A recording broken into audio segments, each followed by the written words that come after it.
धनधान्य देई ही काळी आई धनधान्य देई जोडते मनाची नाती आमची माती आमची माणसं आमची माती आमची माणसं आमची माती आमची माणसं आमची माती आमची माणसं आमची माती आमची माणसं.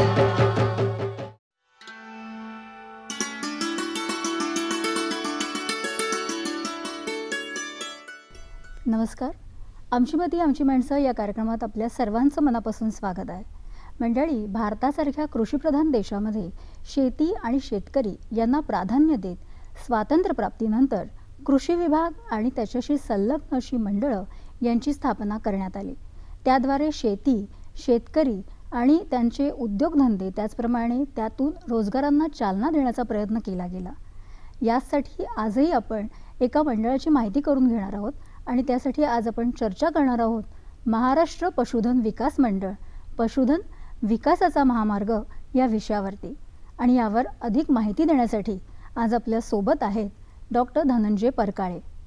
सरांच्याबद्दल सांगायचं झालं तर अकोला इथे महाराष्ट्र पशुधन विकास मंडळ इथे ते उपआयुक्त या पदावरती काम करत आहेत. त्याचप्रमाणे 1987 पासून त्यांनी पशुधन विकास अधिकारी म्हणून काम करायला सुरुवात केली आणि सध्या ते पुणे इथे उपआयुक्त पशुसंवर्धन म्हणून कार्यरत आहेत.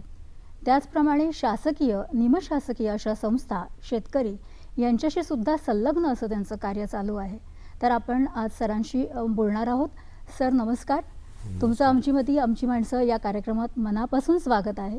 सर, मुळात आधी मला अशी एक गोष्ट जाणून घ्यायची आहे की आपल्याकडे कृषी विभाग आणि पशुसंवर्धन विभाग असताना आपण मंडळासाठी वेगळा विचार का केला आणि कधीपासून या मंडळाची सुरुवात झाली? जरी कृषी विभाग आणि पशुसंवर्धन विभाग हे शासनाचे दोन मोठे विभाग कार्यरत असले, सुरुवातीला कृषी विभागाच्या अंतर्गतच पशुसंवर्धन विभाग देखील कार्यरत होता, तरी देखील लोकांच्या गरजा जशा अशा वाढत गेल्या त्याप्रमाणे शासनाने एक एक विभाग स्वतंत्र करायला सुरुवात केली आणि त्याच्या अंतर्गतच पशुसंवर्धन विभागाचं कार्य एवढं वाढलं की काही जी कामं आहेत त्यांना विलंब व्हायला सुरुवात झाली. त्याचप्रमाणे शासकीय कार्यपद्धतीमध्ये निर्णय घेताना देखील एखादा वेळ लागतो. तर शेतकऱ्यांची प्रगती करताना आणि पशुधन विकासाचं जे कार्य आहे ते त्वरेने करण्यासाठी केंद्र शासनाने सर्व राज्यांना अशी सूचना केली होती 2002 प्रत्येक राज्यांनी आपल्या राज्यात पशुधन विकास मंडळ स्थापन करावं. त्या अंतर्गत सर्व राज्यांनी जवळपास आता पशुधन विकास मंडळ स्थापन केलेली आहेत आणि आपल्या राज्यामध्ये 2 एप्रिल 2002 साली या महाराष्ट्र पशुधन विकास मंडळाची स्थापना झाली आणि त्याच्यामधून हे पशुधन विकासाचं कार्य जोराने चालू आहे. अच्छा, पण ह्या मंडळामधून तुम्ही कशा पद्धतीने कार्य करता? मंडळाचं कार्य सांगायचं म्हटलं तर मंडळ जे पाळीव प्राणी शेतकरी पाळतो उत्पादनाकरता, पाळीव प्राण्यामध्ये कुत्रा, मांजर हे देखील प्राणी येतात, परंतु महाराष्ट्र पशुधन विकास मंडळाचं जे मॅन्डेट आहे त्याच्यामध्ये प्रामुख्याने गाय, म्हैस, शेळी, मेंढी हे उत्पादनाकरता पाळले जाणारे प्राणी येतात. त्यातही पुन्हा शेळी मेंढी विकासासाठी महाराष्ट्र राज्यामध्ये पुण्यश्लोक अहिल्यादेवी मेंढी आणि शेळी विकास महामंडळ हे स्वतंत्र महामंडळ कार्यरत आहे. त्याच्यामुळे महाराष्ट्र पशुधन विकास मंडळाचे जे कार्य आहे ते प्रामुख्याने गायी आणि म्हशी यांच्या विकासावर सध्या केंद्रीभूत आहे. आणि आपण मग मंडळाचं जे कार्य आहे ते कशा पद्धतीने चालवलं जातं? मंडळाचं कार्य चालवण्याकरता मंडळाचं संचालक मंडळ नियुक्त केलेलं आहे. त्याच्यामध्ये जे पशुसंवर्धन, दुग्ध व्यवसाय आणि मत्स्य व्यवसाय विभागाचे सचिव आहेत ते पदसिद्ध त्या मंडळाचे अध्यक्ष आहेत आणि मंडळाचे जे मुख्य कार्यकारी अधिकारी आहेत ते सदस्य सचिव माननीय आहेत. त्याच्या व्यतिरिक्त आयुक्त पशुसंवर्धन, आयुक्त दुग्ध व्यवसाय हे 2 कमिशनर त्या ठिकाणी मंडळाचे संचालक म्हणून कार्यरत आहेत. त्याचप्रमाणे स्थानिक स्वराज्य संस्थांनी देखील त्याच्यामध्ये प्रतिनिधित्व असावं याकरता जिल्हा परिषदांचे 2 मुख्य कार्यकारी अधिकारी, त्याचप्रमाणे जिल्हा ग्रामीण विकास यंत्रणा ज्या चालतात, कारण मंडळाचं कार्य जे आहे ते प्रामुख्याने ग्रामीण भागातच चालू असतं, त्यामुळे जिल्हा ग्रामीण विकास यंत्रणांचे प्रकल्प संचालक म्हणजे प्रोजेक्ट डायरेक्टर हे 2 ठिकाणचे आहेत. सध्या नाशिक आणि साताराचे प्रोजेक्ट डायरेक्टर त्यामध्ये संचालक म्हणून अंतर्भूत आहेत. त्याचप्रमाणे राज्यातल्या ज्या काही याविषयी संशोधन संस्था आहेत, मग त्यामध्ये विद्यापीठं असतील, तर पशुधन आणि मत्स्य विज्ञान विद्यापीठ नागपूर या ठिकाणचे संशोधन संचालक हे देखील मंडळाचे एक डायरेक्टर आहेत. त्याचप्रमाणे आपल्या राज्यामध्ये या क्षेत्रामध्ये मोठं भरीव काम करणारी एक संस्था आहे, भारतीय agro industries foundation, Urali Kanchan Pune इथे ती कार्यरत आहे. त्यांचंसुद्धा प्रतिनिधित्व NGOचं असावं या मंडळात. या दृष्टीने त्यांचे जे डायरेक्टर आहेत ते आमच्या संचालक मंडळामध्ये संचालक म्हणून कार्यरत आहेत. एवढी मंडळी संचालक म्हणून कार्यरत असतात आणि त्यांच्या माध्यमातून मंडळाच्या कार्याला दिशा देण्याचं एक काम ते करत असतात. मंडळाच्या ज्या बैठक आहेत त्या साधारणपणे वर्षातून 3 ते 4 वेळा, म्हणजे दर 2 किंवा 3 महिन्यांनी आवश्यकतेनुसार मंडळाची बैठक घेतली जाते आणि यामध्ये मंडळाच्या पुढील कार्याची दिशा ठरवण्यात येते. बरोबर आहे. याच्यामध्ये तुम्ही म्हणजे सगळ्यांना एकत्र घेऊन जाण्याचा तुमचा प्रयत्न दिसतो आहे मंडळाचा. नक्कीच. आणि तुम्ही दुसरी आणखीन एक गोष्ट आपल्याशी बोलताना मला जाणवलेली होती की प्रक्षेत्र जे आहे तर त्या प्रक्षेत्राचं काम कशा पद्धतीने चालतं?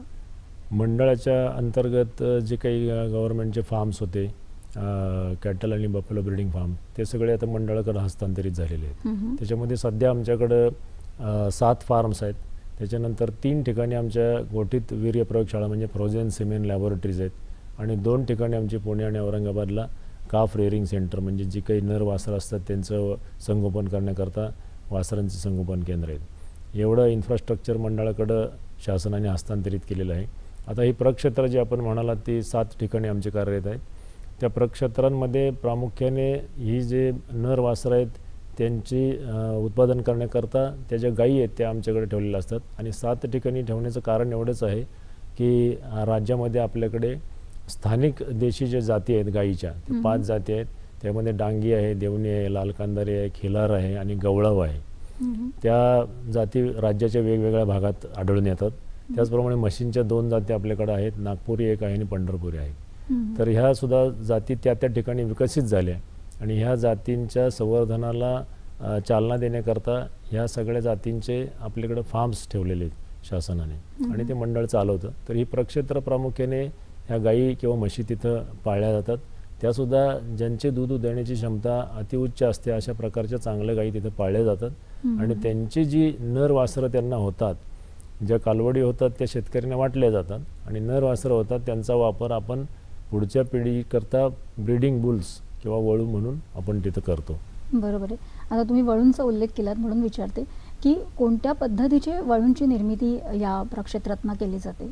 त्याकरता आमची ही सगळी नर वासरं जी निर्माण होतात त्याच्यातनं साधारणपणे 2 ते 3% एकदम उच्च उत्पादन क्षमता ज्यांच्या आईने जास्तीत जास्त दूध दिले अशांचं सिलेक्शन करण्यात येतं. त्यांचं संगोपन आम्ही औरंगाबाद आणि नागपूर इथं जे 2 आमचे वळू संगोपन केंद्र आहेत त्या ठिकाणी काफ रेअरिंग सेंटर त्या ठिकाणी करतो.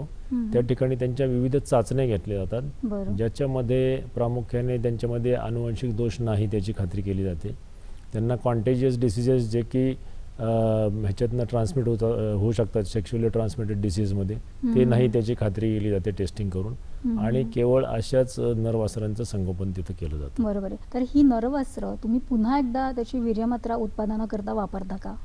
एकदा नरवासरू सिलेक्ट झालं की ते साधारणतः 1.5 ते 2 वर्षाच्या वयात त्याला सिलेक्ट केलं जातं आणि नंतर 2.5 वर्षाच्या वयाला त्याला प्रत्यक्ष त्याचं वीर्य उत्पादनाकरता आणि त्याच्या ज्या काही वीर्यमात्रा आहेत ते बनवण्याकरता त्याचा वापर केला जातो आणि साधारणतः पुढचे 7-8 वर्ष तरी ते त्या कामासाठी तो वळू वापरला जातो. एकाच आईची सगळी मुलं काही सारखी नसतात. एखादा शिकतो एखादा नाही शिकत. तसंच या वळूंमध्ये आहे नरवासरांमध्ये सगळे गुणधर्म त्याच्यामध्ये येत नाहीत. मग ते आलेत की नाही त्याची खात्री करण्याकरता आपल्याला पैदास चाचणी पद्धत नावाची पद्धत वापरावी लागते. त्याच्यामध्ये नरवासरांपासून 2000 कालवडींना इन्सेमिनेशन करण्यात येतं आणि मग त्या कालवडींना त्या गायींना झालेल्या कालवडी प्रत्यक्षात किती दूध देतात हे खात्री करून मग ठरवण्यात येतं की ते नरवासरू चांगलं आहे का नाही. अशा पद्धतीने त्या नरवासराचा पुढे पैदास कार्यक्रमामध्ये वापर करण्यात येतो. बरोबर आहे. पण हे वीर्यमात्रा गोठीत करण्याची जी प्रक्रिया आहे ह्या प्रक्रियेचा नेमका काय फायदा होतो? वीर्यमात्रा गोठीत केल्यामुळं अनेक ठिकाणी आपण ते वापरू शकतो. आपण जर पूर्वीच्या काळची ब्रीडिंगची पद्धत बघितली पैदाशीची तर एखाद्या गावात एखादा चांगला वळू असायचा आणि मग त्या गावातल्या गायींच्या पैदाशी करता त्याचा वापर केला जायचा. फार तर इतर शेजारची 2-4 गावं आहेत तिथले शेतकरी फार चांगला वळू आहे म्हणून त्याच्याकडं गायी घेऊन येऊन पैदाशी करता त्याचा वापर करायची. परंतु तो किती चांगला वळू असला तरी तो 50 किलोमीटर किंवा त्याच्या बाहेर त्याचा वापर केला जाणं अशक्य होतं. आता ह्या फ्रोझन सिमेंट प्रोडक्शन पद्धतीमध्ये आम्ही त्या वळूचं वीर्य कलेक्शन केलं की त्याचं डायल्युशन करण्यात येतं. एकतर त्याचं डायल्युशन केल्यामुळे त्याचे नंबर ऑफ डोसेस वाढतात. त्याच्यानंतर ते फ्रीझिंग केल्यामुळं ते किती काळ तुम्ही ठेवू शकता, म्हणजे अक्षरशः 10 वर्ष देखील ठेवू शकता. असंच जगामध्ये अनेक ठिकाणी अशा फ्रोझन सिमेंट डोसेस उपलब्ध आहेत की ज्यांचे ते वळू मरून 5-5 वर्ष झालेली आहेत. बापरे. ते अस्तित्वात नसताना सुद्धा त्यांच्या त्या जेनेटिक क्वालिटीचा वापर आपण करून पुढची पिढी निर्माण करू शकतो. बरोबर आहे. आणि दुसरा त्याचा फायदा म्हणजे आता आपण जे इम्पोर्ट करतो सिमेंट होल्स्टीन फ्रिजियन किंवा जर्सी जातीचं, ते परदेशातून करतो. म्हणजे हजारो मैल अंतरावर तो वळू तिथे ठेवलेला आहे आणि त्याचं सिमेंट आपण इम्पोर्ट करून आपल्या गायींचं तिथे दूध वाढवते. म्हणजे हा देखील एक फ्रोझन सिमेंट प्रोडक्शन पद्धतीचा एक मोठा फायदा म्हणावा लागेल. बरोबर आहे. हे जे अनुवंशिक सुधारणा करण्यासाठी जो प्रयत्न केला जातो त्याच्यासाठी मग मंडळातर्फे काय प्रयत्न केले जातात? 2013 पासून आम्ही एक नवीन महाराष्ट्र शासनाने एक नवीन योजना सुरू केली. त्याचं नाव आहे गाई म्हशींची उत्पादकता वाढवण्यासाठी सर्वसमावेशक अनुवंशिक सुधारणा कार्यक्रम. ह्या पद्धतीमध्ये किंवा या योजनेमध्ये आम्ही काय करतो की राज्यामधल्या आपले जे मगाशी मी 5 ब्रीड सांगितले, म्हशींचे 2, त्याच्याबरोबरच क्रॉसब्रेड जे आहे संकरित जनावरं होल्स्टीन फ्रिजियन, आणि आपल्या काही शेतकऱ्यांनी शेजारच्या राज्यातनं जनावरं आणलीत. गुजरातमधनं गीर आणलेलं आहे, हरियाणामधनं मुरा म्हशी आणलेल्या आहेत, त्यानंतर सुरती म्हशी आहेत आपल्याकडं, धुळ्याच्या भागामध्ये काही जाफराबादी म्हशी आहेत. चांगली दूध देणारं जनावरं शेतकरी कुठूनही गोळा करत असतात. ह्या सगळ्या आपल्या शेतकऱ्यांनी पाळलेल्या जेवढ्या जाती आहेत गाई म्हशींच्या, त्या सगळ्या गाई म्हशींच्या जातींकरता त्यातल्या त्यात चांगली जी जनावरं आहेत दूध देणारी त्यांची आम्ही नोंदणी करून घेतो योजनेमध्ये. आणि शेतकऱ्याचा मोबाईल नंबर हा आमचा आयडेंटिफिकेशन नंबर आहे. त्यामुळे तो शेतकरी योजनेच्या अंतर्गत त्याच्या मोबाईलवरून रोज त्या गायीने किंवा म्हशीने किती दूध दिलं याची माहिती आम्हाला SMS करून कळवत असतो. ते SMS त्याचे वर्षभराचे आमच्याकडे गोळा झाली की त्याच्यावरून आमचं ॲनालिसिस होतं की त्यातल्या चांगल्या कोणत्या. मग त्याचं पुन्हा सिलेक्शन करून त्याच्यातले उरलेल्या वगळून चांगल्यात चांगले जे आहे त्याचं ब्रीडिंग करता वापर केला जातो. बरोबर. अशा पद्धतीने जेव्हा शेतकरी आम्हाला कळवत असतो की एखादी गाय माझी 30 लिटर दूध देते, तर त्याला जेव्हा ब्रीडिंग करायची वेळ येते त्यावेळेला त्या शेतकऱ्याला अपेक्षा अशीच असते की माझी ही गाय 30 लिटर दूध देते, पण आता माझ्याकडे पुढची हिच्यापासून जेव्हा कालवड होईल तिने 35 लिटर दिलं पाहिजे. त्याची रास्त अपेक्षा असते. प्रत्येकाला असंच वाटतं की माझ्यापेक्षा माझा मुलगा जास्त शिकला पाहिजे, मोठा झाला पाहिजे. तर त्या भूमिकेतून तसं जर घडवायचं असेल तर त्या 30 लिटरच्या गाईला आपल्याला जेव्हा ब्रीडिंग करायचं असेल तेव्हा अशा वळूचं सिमेंट वापरावं लागेल की त्याच्या आईने 40 लिटर दूध दिले तरच ते 30च्या वर त्याचं कालवडीचं दूध जाईल. तर तसं सिमेंट आम्ही इम्पोर्ट करून भारतामध्ये कुठेही मिळत असेल, NDDB national dairy development board त्यांच्या काही प्रयोगशाळा आहेत तिथं पण चांगलं सिमेंट बनतं, किंवा इतर राज्यांचं कुठूनही आम्ही ते उपलब्ध करून घेण्याची सोय केलेली आहे. आणि हे सगळं तुम्ही म्हणताय की पशुधन आणि सगळं सिमेंट उपलब्ध करून देता, पण ह्याचा एक्झॅक्ट आपल्या शेतकऱ्यांना वास्तवात किती पद्धतीने फायदा होऊ शकतो? आता ह्या योजनेअंतर्गत आम्ही मागच्या वर्षी 13-14 मध्ये 63,791 एवढ्या गायींची नोंदणी झाली आमच्याकडे, आणि 14-15 मध्ये 18,241 गायींची नोंदणी झाली. म्हणजे साधारणपणे 82,000 गायींची आमच्याकडं आज राज्यामधल्या चांगल्यात चांगल्या उत्तमोत्तम गायींची नोंद आहे.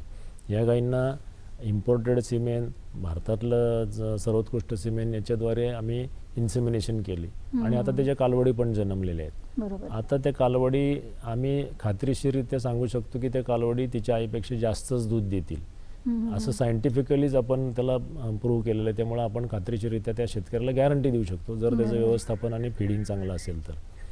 आता त्या शेतकऱ्याने ती कालवड सांभाळावी. इतके वर्ष काय होत होतं की शासन ब्रीडिंगच्या सेवा पुरवायचं इन्सेमिनेशनच्या, त्याच्या दारात ती कालवड जन्मायची आणि त्यांनी पाळली नीट तर पाळली, नाहीतर मग आम्ही काही त्याच्याकडे फारसं लक्ष द्यायचो नाही, कारण ती मालमत्ता त्याची असते.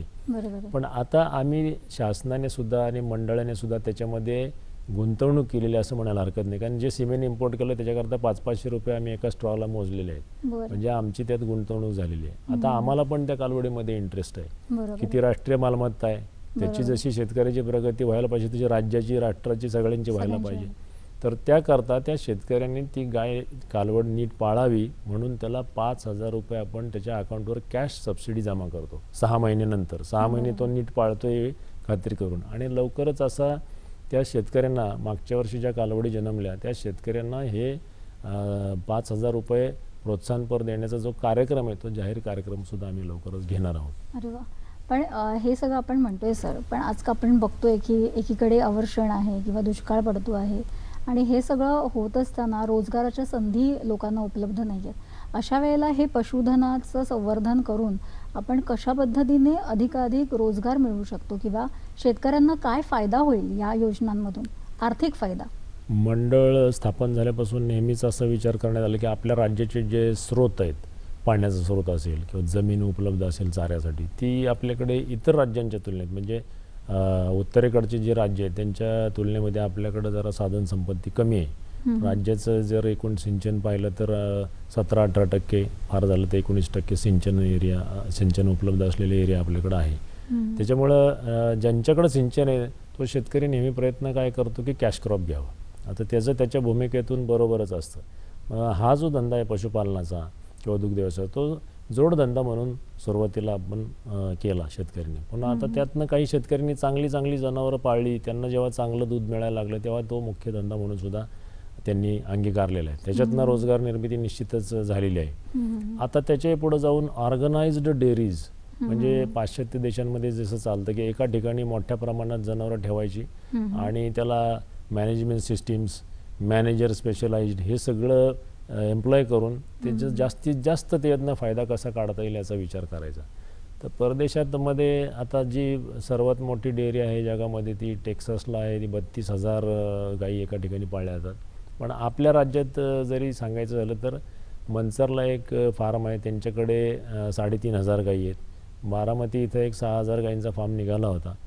तर असं मोठे फार्म्स आता निघालेत आणि त्याच्यावरनं सबसिडरी उद्योगसुद्धा वाढायला लागलेत. आणि एखादा फार्म आला की त्याचं मेंटेनन्सला मनुष्यबळ लागतं.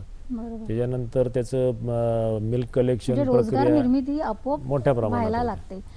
याच्यामध्ये मला असं वाटतं की बेरोजगार जे तरुण आहेत आत्ताचे, त्यांनी कृषी प्रशिक्षण घेतलं असेल किंवा इतर काही प्रशिक्षण त्यांनी घेतलं असेल, ते सुद्धा याच्याकडे वळू शकतात का? त्यांना फायदा होऊ शकतो का? आमच्याकडे तशी वैयक्तिक लाभाची योजनाच आहे. कारण शासनाचं नेहमी लक्ष असं असतं की मोठ्या व्यावसायिकांना मदत करण्यापूर्वी प्राथमिकरित्या ज्यांना फार गरज आहे, जो अत्यंत गरजू आहे त्याला आधी मदत केली पाहिजे. म्हणूनच अनुदानाची किंवा सबसिडीच्या ज्या योजना असतात त्याचा जो लाभ दिला जातो तो सगळ्यात गरीबातल्या गरीब माणसाला आधी दिला जातो आणि नंतर आपण वर त्याचं प्रमाण लाभ देण्याचं येतं.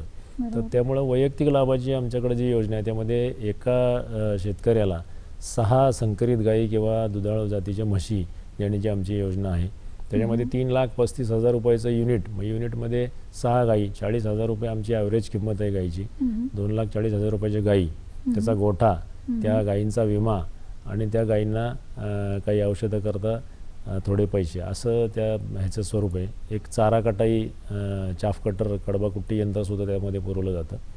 तर वैयक्तिक लाभाच्या योजनेमधून आम्ही हे पुरवतो. त्यानंतर SC ST म्हणजे अनुसूचित जमाती आणि जाती यांच्याकरता वेगळं आणखीन एक योजना आहे. त्याच्यामध्ये कारण जी सबसिडी असते ती 50% किंवा फार तर फार 75% असते. म्हणजे 3,35,000च्या 50% जर झालं तर 1,68,000 रुपये त्या शेतकऱ्याला टाकावे लागतात. काही जणांची ही आर्थिक कॅपॅसिटी नसते, त्यामुळे त्यांना 2 गायीची सुद्धा योजना आहे की जेणेकरून ती त्याचा लाभ घेऊ शकतात. जसं त्याला सुटेबल असेल, त्याच्याकडे जमीन उपलब्ध असेल चाऱ्यासाठी, त्याप्रमाणे त्याचा लाभ घेऊ शकतात. बरोबर. या व्यतिरिक्त मंडळाच्या माध्यमातून तुम्ही काय कार्य करता? मंडळाच्या माध्यमातून या व्यतिरिक्त ट्रेनिंग एक मोठं कार्य चालू जातं. आता दुसरा ह्याच्यातला फॅक्टर असा आहे की एका बाजूला शेतकऱ्याची आर्थिक उन्नती करत असताना या पशुवैद्यकीय व्यवसायातली पदवी घेतलेले काही तरुण किंवा पदविका डिप्लोमा झालेले काही तरुण, हे अनेक तरुण आज बेरोजगार आहेत. कारण त्यांना सर्वांनाच काही शासन नोकऱ्या पुरवू शकत नाही. काही जण स्वतःचा उद्योग व्यवसाय करतात. फॉर एक्झाम्पल आपल्याकडे पोल्ट्री व्यवसाय मोठ्या प्रमाणात प्रायव्हेटली डेव्हलप झालेला आहे. परंतु जे इतर लोक असतात की ज्यांना रोजगाराची संधी नाही, त्यांना आम्ही आमच्या ज्या योजना आहेत त्याच्यामध्ये सामावून घेतो. आपल्याकडं जे काही एकूण ही सुधारणा करण्याचं पशुधनामध्ये काम चालू आहे त्याच्यामध्ये कृत्रिम रेतन करणे हा एक मोठा घटक आहे. आणि कृत्रिम रेतनाच्या ज्या सुविधा आहेत, आता राज्य शासनाचे 4,861 दवाखाने राज्यामध्ये आहेत. त्याद्वारे सगळ्यांना आम्ही सेवा पुरवतच असतो. परंतु आपल्या राज्याची जर गाई म्हशींची संख्या पाहिली तर गायी आपल्याकडे आहेत 1,55,00,000. 2012मध्येच आमची गणना झाली, पशुगणना दर 5 वर्षांनी ती होत असते. आणि म्हशींची संख्या 55,61,000 आहे. एवढ्या मोठ्या संख्येने ज्या गाई म्हशी उपलब्ध आहेत त्या काही आपल्या कृत्रिम निदानाच्या प्रोग्राममध्ये त्यांचा समावेश फक्त शासकीय दवाखान्याच्या माध्यमातून करणं शक्य होत नाही. त्यामुळे नॅचरली हे जे बेरोजगार तरुण आहेत, जे पशुवैद्यकीय पदविका धारक आहेत, त्यांचा समावेश आम्ही राष्ट्रीय कृषी विकास योजनेच्या अंतर्गत एक योजना घेऊन त्यांचा सगळ्यांचा समावेश याच्यामध्ये केलेला आहे. बरं. याचबरोबर मला असं वाटतं की इतर ज्या काही संस्था आहेत, म्हणजे शासकीय असतील, निमशासकीय असतील किंवा वैयक्तिक स्तरावरती असतील, हे जे सगळेजण काम करणारे आहेत यांच्याशी सुद्धा तुम्हाला संलग्न राहून काम करावं लागत असेल, तर त्यांचं संघटन करून तुम्ही कशा पद्धतीने मग काम करता? मंडळाचं आणि शासनाचं कामकाज नेहमीच समन्वयाच्या ह्याच्यावर आधारित आहे, बेसवर. कारण कोणी झालं तरी संपूर्ण काम एकटं करू शकत नाही. NGOसुद्धा एकट्याने करू शकत नाही, शासन करू शकत नाही, मंडळ करू शकत नाही, किंवा फार्मर त्याची कॅपॅसिटी नाही की जगामध्ये काय घडतं आहे ती सगळी माहिती त्याला करून घेण्याची. आज तरी फार्मरची स्वतःची काही जण असतील प्रगत, परंतु सगळ्यांची सर्वसाधारण म्हटलं तशी कॅपॅसिटी नाही आहे. त्यामुळं आम्ही साधारणतः गेल्या वर्षामध्ये या ज्या क्षेत्रामध्ये काम करणारे NGOज आहेत, सहकारी संस्था आपल्याकडे फार मोठ्या आहेत. तुम्ही आता गोकुळ, वारणा ही नावं ऐकत असाल. जसं अमूल हा एक ब्रँड आहे, तसं आपल्या राज्यामध्ये सुद्धा चिकार ब्रँड डेव्हलप झालेत.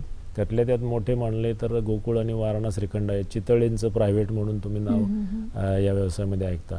तर या व्यवसायात अशी कार्यरत असणारी जेवढी म्हणून मंडळी आहेत, सहकारी क्षेत्रातली, खाजगी क्षेत्रातली, NGOज आणि प्रायव्हेट, त्या सगळ्यांचे आम्ही मागच्या वर्षामध्ये 2 ते 3 वेळा मीटिंग्स घेतलेल्या आहेत. आणि त्या मीटिंगमध्ये त्यांचे प्रॉब्लेम्स काय आहेत, त्यांच्या अपेक्षा काय आहेत, शेतकऱ्यांना आपण सगळ्यांनी मिळून काय दिलं पाहिजे, ह्याच्यावर विचार विनिमय आमच्या इथं होतो. आणि संचालक मंडळ जे आहे आमचं महाराष्ट्र पशुधन विकास मंडळाचं, ते त्या ऑब्झर्वेशन्सवर आधारित मग योजना राबवण्याचं जे कार्य आहे ते आम्हाला मंडळाला दिशा देण्याचं कार्य चालतं. आता तुम्ही योजनांचा उल्लेख केलात म्हणून विचारते की या व्यतिरिक्त आणखीन मग काय योजना तुम्ही राबवता? मंडळाची जी स्थापना झाली मुळातच ती गुरे आणि म्हैस पैदास कार्यक्रम म्हणजे national project for cattle and buffalo breeding NPCBB असं एक योजना होती केंद्र शासनाची. त्याच्या अंतर्गत ह्या मंडळाची स्थापना झाली आणि मंडळाला जे काही निधी पुरवण्यात होतो तो सुद्धा मागची 10 वर्ष त्याच योजनेअंतर्गत पुरवला गेला. त्याच्यानंतर गेल्या वर्षीपासून ही योजना केंद्र शासनाने बंद केली आणि national program for bovine breeding and dairy development असं एक एकत्रित मोठा प्रोग्राम एक सुरू केलेला आहे. त्याची जी अंमलबजावणी आहे ती आता मंडळामार्फत केली जाते. त्याचबरोबर मी मगाशी उल्लेख केला की राष्ट्रीय कृषी विकास योजनेअंतर्गत कृत्रिम रेतनाची सेवा जी आहे ती शेतकऱ्यांच्या दारापर्यंत कशी पोहोचेल याची एक व्यवस्था करण्यात आली. त्याच्यानंतर राष्ट्रीय दुग्ध प्रकल्प नॅशनल डेअरी प्लॅन हा देखील एक मोठा प्लॅन आता केंद्र शासनाने राबवण्याचं NDDBच्या माध्यमातून हे केलेलं आहे. तर राष्ट्रीय दुग्ध प्रकल्पामध्ये आपल्याला राज्याला एक योजना त्यांनी अलॉट केलेली आहे. त्याच्यामध्ये आपल्याकडे जी पंढरपुरी म्हैस सापडते, आता आपल्याकडचे शेतकरी म्हैस जर पाळायची असेल त्याला तर सध्या हरियाणात जातात आणि तिथं साधारणतः 1,00,000-1,25,00,000 रुपये किमतीची म्हैस ते विकत घेतात. कारण चांगल्या म्हशी ज्या आहेत मुर्रा जातीच्या त्या हरियाणातच मिळतात.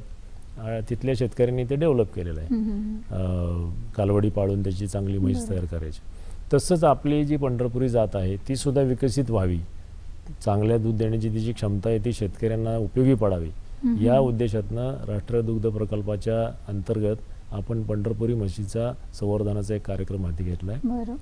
पंढरपुरी म्हैस लोक परंपरागत पद्धतीने पाळताना तिचं रेकॉर्ड कधी ठेवायचे नाही. आता आम्ही गेल्या वर्षीपासून हा प्रकल्प राबवत आहोत. पण सोलापूर जिल्ह्यामध्ये पंढरपूर, मंगळवेढा, माढा आणि सांगोला या 4 तालुक्यात या म्हशींचं प्रमाण जास्त आहे. तिथल्या सगळ्या शेतकऱ्यांची आम्ही नोंद केलेली आहे. त्या मशीनना आयडेंटिफिकेशन नंबर जसं आधार कार्ड असतं माणसाला तसं मशीनना सुद्धा नॅशनल आयडेंटिफिकेशन नंबर मिळालेला आहे. आणि त्याच्या अंतर्गत आता जे काही चांगलं सिमेन आहे ते त्यांना इन्सेमिनेशनसाठी वापरलेलं आहे. त्याच्या कालवडी तयार होतील आणि निश्चितच त्यातनं 10 लिटरच्या वरच्या दूध देणाऱ्या म्हशी आपल्याला मिळतील. जाता जाता फक्त एकच प्रश्न विचारते की शेतकऱ्यांना ज्यांना हे पशुधन मंडळामध्ये सहभागी व्हायचं असेल किंवा त्यांना याच्यामध्ये रोजगार मिळवायचा असेल तर त्यांना तुम्ही काय सांगाल? तुमची केंद्र कुठे आहे, त्यांनी कसा संपर्क साधायचा? आमच्याकडं आता आम्ही गेल्याच महिन्यात एक विशेष सुविधा आमच्या विभागाने उपलब्ध करून दिली. त्याच्यामध्ये टोल फ्री नंबर दिलेला आहे. बरं 1800-2330-418 बरं. हा आमचा टोल फ्री नंबर आहे. विभागाची वेबसाईट पण आहे www.ahd.maharashtra.gov.in. त्याच्यानंतर आमच्या सगळ्या अधिकाऱ्यांचे फोन नंबर्स डायरीमध्ये पण प्रकाशित होतात आमच्या. त्याच्यानंतर विभागाच्या वेबसाईटवर पण आहेत. त्या व्यतिरिक्त प्रोॲक्टिव्हली म्हणजे शेतकऱ्यांनी आमच्याकडे येण्याची आम्ही वाट पाहत नाही. बरोबर. तर शेतकऱ्यांकडे ज्यांच्याकडे चांगली जनावरं आहेत त्या शेतकऱ्यांकडे आमचे जे दवाखाने आहेत, पशुवैद्यकीय दवाखाने साधारणतः 5,000च्या जवळपास 4,861 दवाखाने आहेत. त्या सगळ्या दवाखान्यांना आमच्या 2 वर्षापासून सूचना गेलेल्या आहेत की ज्याच्याकडे चांगलं जनावर आहे त्याचं नाव शेतकऱ्याचं आम्हाला कळवा, त्याचा मोबाईल नंबर आम्हाला द्या आणि त्यांना आम्ही SMS माध्यमातून त्यांना जो काही आवश्यक तो सल्ला आहे तो सुद्धा आम्ही देत असतो. बरोबर. तर अशा पद्धतीने शेतकऱ्याच्या जास्तीत जास्त जवळ जाण्याचा प्रयत्न नेहमीच आमचा आहे. नक्कीच नक्कीच. खूप छान माहिती तुम्ही आम्हाला सांगितलीत आज सर, आणि ह्या माहितीचा आपले सगळे शेतकरी बंधू भगिनी आहेत ते सुद्धा खूप छान पद्धतीने वापर करतील आणि लवकरच अशा एखाद्या त्यांच्या जवळच्या केंद्रामध्ये जाऊन सहभागी होतील अशी आशा वाटते. आज तुम्ही इथे आलात त्यासाठी आमच्या सह्याद्री परिवारातर्फे आणि आमची माती आमची माणसं या आमच्या संपूर्ण परिवारातर्फे आपले मनापासून आभार. धन्यवाद. नमस्कार.